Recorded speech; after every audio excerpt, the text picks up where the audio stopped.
This is the Kofford Books AuthorCast.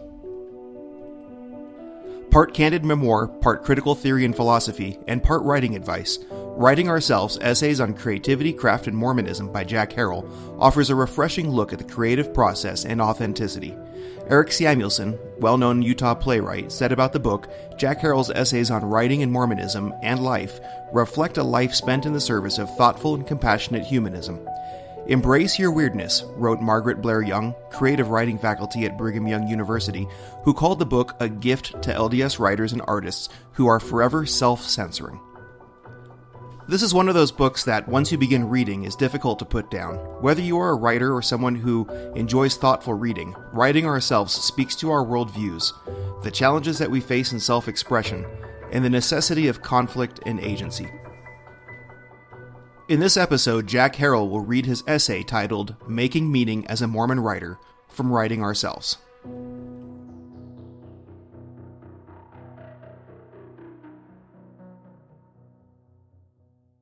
Making Meaning as a Mormon Writer. I believe that two philosophical camps currently battle for the soul of literature, and both tempt writers to work below their station. One is a deterministic perspective, based in traditional Western culture and bolstered by market imperatives. The second is a nihilistic view that tells us the universe is absurd and must forever remain so. However, Mormon theology, if we can appreciate it, offers an alternative that can help writers navigate between this philosophical Scylla and Charybdis to a destination clear of both the rocky shoals of the market and the whirlpool of the meaningless. The deterministic camp is rooted in traditional Christian theology, which argues that God does not exist in relation to any other person or thing, that he is dependent upon nothing and no one.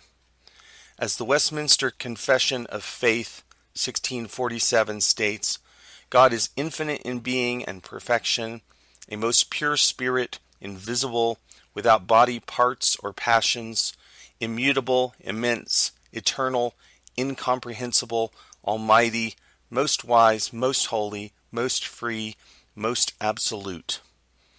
This absolute God pre-exists all things and is the source of all things. As St. Thomas Aquinas wrote, everything that in any way is from God.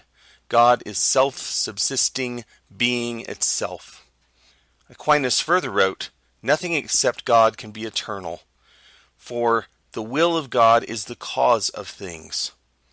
Christian theologians use the term aseity to describe a God who is absolute, meaning unattached in Latin, who is contingent upon and dependent upon nothing outside himself. This absolute God created a fixed universe out of nothingness, ex nihilo, in order to demonstrate his perfections.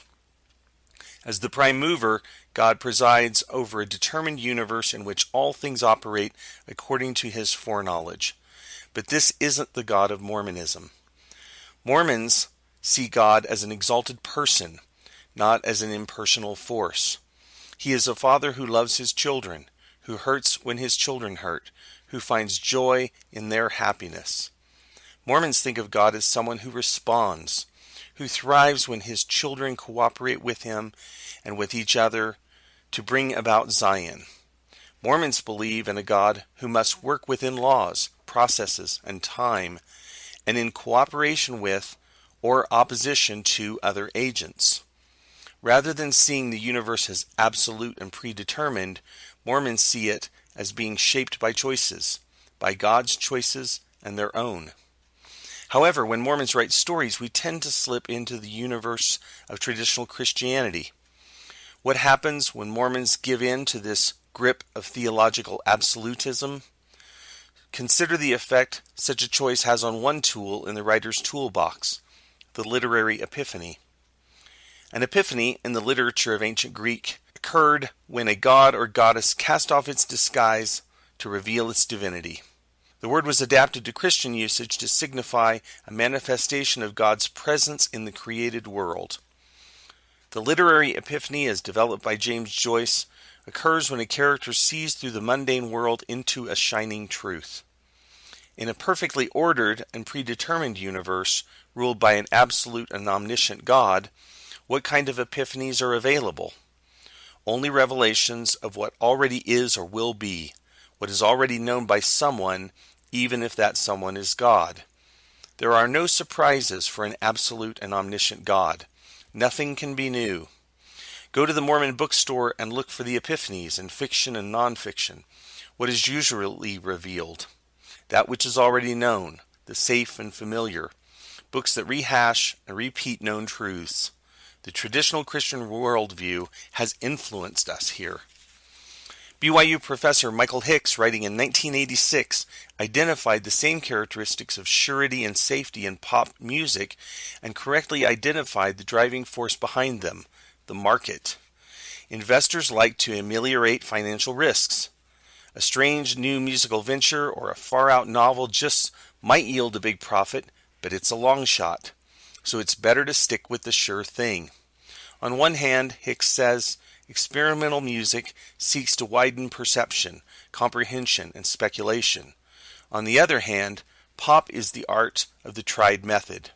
Pop music can have value as a healthy occasional recuperation from thought, but this recuperative from thought too often has been the primary mode of thought.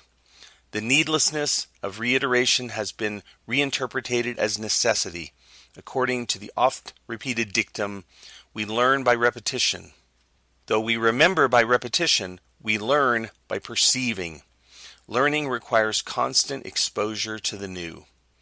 Paraphrasing Ortega y Gasset, Hicks concludes, we arrive at each new truth with hands blood-stained from the slaughter of 1,000 platitudes. Repetition and the safety of familiar ideas binds us to sameness and ultimately to stagnation. The God of traditional Christianity, the unconditioned absolute with its unchangeable, determined universe, is not a God of philosophical or artistic risks. He is the God of the safe way, the sure thing, and therefore very attractive in the marketplace. Interestingly, this kind of God resembles Lucifer in the premortal council, who presented a plan in which the way to salvation would be made clear and mandatory and none would be lost. But God himself knew better, understanding that great souls cannot be forged without adversity and jeopardy. Art functions the same way. Where is art without risk? Where is literature without uncertainty? Where is the meaningful when all things are sure? Submission to market forces pulls us away from the reality of God's plans and into the company of Hollywood and Madison Avenue, those other devils of surety. We too often embrace this deterministic worldview.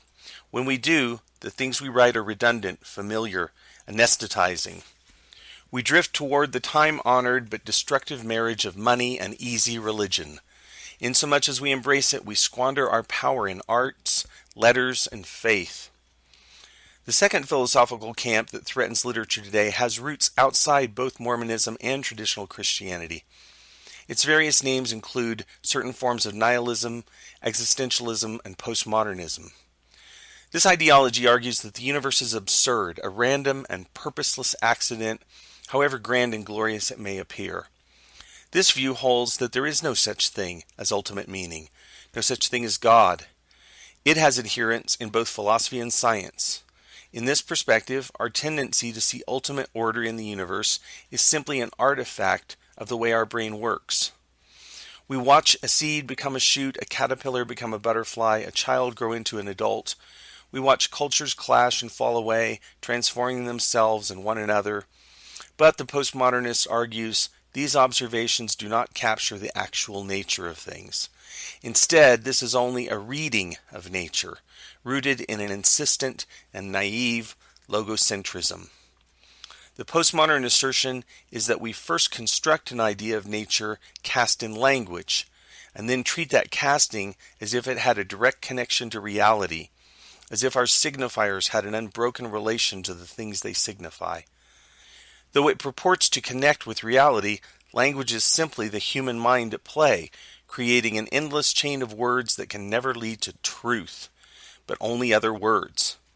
Jean-Francois Lyotard aptly defined postmodernism as an incredulity toward meta-narratives, a skeptical approach to any grand story claiming to make meaning of the universe. The postmodernist looks askance at the Enlightenment, the American dream, Marxism, the scientific revolution, traditional Christianity, any overarching story purporting to comprehend truth. Postmodernism is an attack on authority and reliability in philosophy, narrative, and the relationship of the arts to truth. Mormonism has so much more to offer than the philosophy of determinism on one hand and absurdity on the other. Mormon theology gives us a universe that is meaningful but not determined, and a God who is trustworthy but not unconditioned. As an exercise in Mormon theology, then, let's consider what we know about God's creativity and apply that to the possibilities of writing and creativity. Coming soon from Greg Kofford Books, Boudica, The Mormon Wife, Life Scenes in Utah, the second volume of the Mormon Image and Literature series, edited and annotated by Michael Austin and Artis E. Partial. First published in 1855, Boudica belongs to a subgenre of crime fiction that flourished in the eastern United States during the mid-19th century. Boudica has become increasingly important to scholars of Mormonism because it gives us a glimpse of the Mormon image and literature immediately after the Church's public acknowledgement of plural marriage, filled with stories of polygyny and polyandry, along with generous helpings of adultery, seduction, kidnapping, and no fewer than 14 untimely but spectacular deaths. People are shot, stabbed, bludgeoned, poisoned, hanged, strangled, and drowned. No other novel of the 19th century comes anywhere near Boudica in portraying Mormon society as violent, chaotic, and dysfunctional. Boudica will be available on July 12th. Pre-order your copy today at gregkofford.com. In 1842, Joseph taught that in Genesis, the Hebrew word translated in the King James Version of the Bible as created does not refer to an ex nihilo creation out of nothingness, but should more accurately be translated as organized. As we read in Abraham, the gods organized and formed the heavens and the earth. Through Joseph, we also learn that the elements are eternal, that intelligence or the light of truth was not created nor made, neither indeed can be, and that all spirit is matter. The distinction between organization and ex nihilo creation has far-reaching implications. The Mormon creator God is no magician pulling rabbits out of empty hats. Instead, he takes unorganized matter, which pre-exists his status as a god, and organizes it into worlds. In this light, consider the creation story in Genesis. On the first day, the earth was without form and void. As Joseph Smith said, God had materials to organize the world out of chaos, chaotic matter. When God divided the light from the darkness, he made a distinction, an ordering. On the second day, God made the firmament, or expanse, and divided the waters which were under the firmament from the waters which were above the firmament. He made a division of materials and called the firmament heaven. On the third day, God said, "Let the waters under heaven be gathered together into one place, and let the dry land appear." Here creation was simply a matter of allowing things to gather. On that same day, God organized plant life, saying, "Let the earth bring forth grass, the herb yielding seed, and the fruit tree yielding fruit after his kind, whose seed is in itself." In letting the waters gather and the earth bring forth grass and fruit, God allowed natural processes to occur. This kind of creation involves waiting and patience just as much as effort. On the fourth day, when the stars were created, God said, "Let them be for signs and for seasons and for days and years." That same day, God made two great lights, the sun and the moon. The stars, the sun, and the moon, themselves significant creations, were made for an additional purpose, to encourage the making of meaning among God's children. He said, "Let them be for signs." In other words, let them be read and interpreted. God situated the sun and the moon to rule, thus to mark, distinguish, and order, establishing them as potential sources for the ongoing creation of meaning. On the fifth day, God made creatures of the sea and air. He said, "Let the waters bring forth." He said, "Let fowl multiply." And once again, allowing natural processes to occur. On the sixth day, he said, "Let the earth bring forth the living creature, and let us make man in our image." These glimpses into God's creative process show him speaking, naming, making, dividing, distinguishing, gathering, and setting natural processes into motion. We see him making things for signs to spark the further creation of meaning. The creative periods themselves are named, called days by God. They had no names before. They came to exist as distinctive periods because God named them so in performative speech acts. In short, God enters a realm of chaos in which one thing is indistinguishable from another, and there he divides and organizes materials into discrete elements. This approach to God's creative process brings up a disconcerting question. What if existence, raw, unorganized, elemental existence, is existentially absurd, just as the postmodernists have insisted? What if the native condition of all things is devoid of meaning? What if the bowels of hell or the center of each black hole contain only chaos? Perhaps any given corner of existence before God visits it consists only of unorganized matter. Perhaps any corner of existence which God leaves behind forever returns to unorganized matter, becoming the unweeded garden that grows to seed, which Hamlet laments. We are told that intelligence cleaveth unto intelligence, and that light cleaveth unto light. This moves me to assume that confusion cleaves to confusion, chaos to chaos.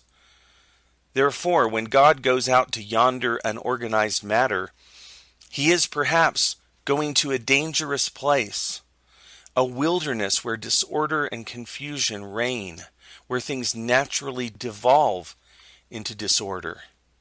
Nonetheless, God enters that corner of perilous chaos and creates something from the raw materials there.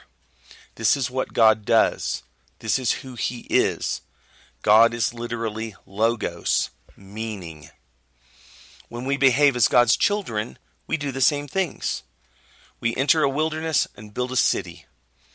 Or we enter a blighted neighborhood and clean up, rebuild, and restore. From common mud, a potter makes a useful and beautiful vase. From wood and metal, a luthier makes a guitar.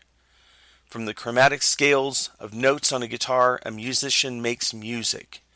From the disorder of the brain's scattered thoughts, and from a host of random experiences, a writer chooses arbitrary signifiers and makes a story, poem, or essay. Thus we create meaning and follow in the footsteps of God. In Mormonism, even failure, that constant companion of the artist and writer, is not unknown to the God who lost a third of his spirit children to the war in heaven. In the Mormon universe, failure, success, risk, fortune, uncertainty, freedom, and epiphany all play useful and godly roles. The making of meaning through science, art, and literature aligns ideally with Mormon theology. Our desire to make meaning results from seeing the universe as God does. He looks at unorganized matter and envisions order. Then he brings it about. That characteristic defines him, and it should define us. When we make order in our creative endeavors, we live out the common Mormon idea that man participates with God in an endless and progressive creative process. I suggest that the universe is fundamentally absurd, but need not remain so. The universe becomes purposeful when we gather its elements and shape them into created meaning through story and work, art and science, and love. As long as we value meaning and growth and experience, our work will be consequential and new. We will not find easy answers or sure paths, only hard processes that must be maintained in an ongoing, living struggle. Let us do away with the easy answers of absolutist Christianity and its market-driven infiltration into literature and arts. Let us resist the pressures of nihilism that tell us the ends of the universe must remain forever absurd. Mormon theology, if we learn to appreciate it, will show us far-reaching implications for arts and letters, not just as a means to represent what we already have, but as a way of expanding our understanding, joy, and divinity. That was Jack Harrell reading Making Meaning as a Mormon Writer from Writing Ourselves, Essays on Creativity, Craft, and Mormonism, available now in paperback and ebook from Greg Kofford Books. Jack Harrell will be at Written Vision in Provo, Utah on Tuesday,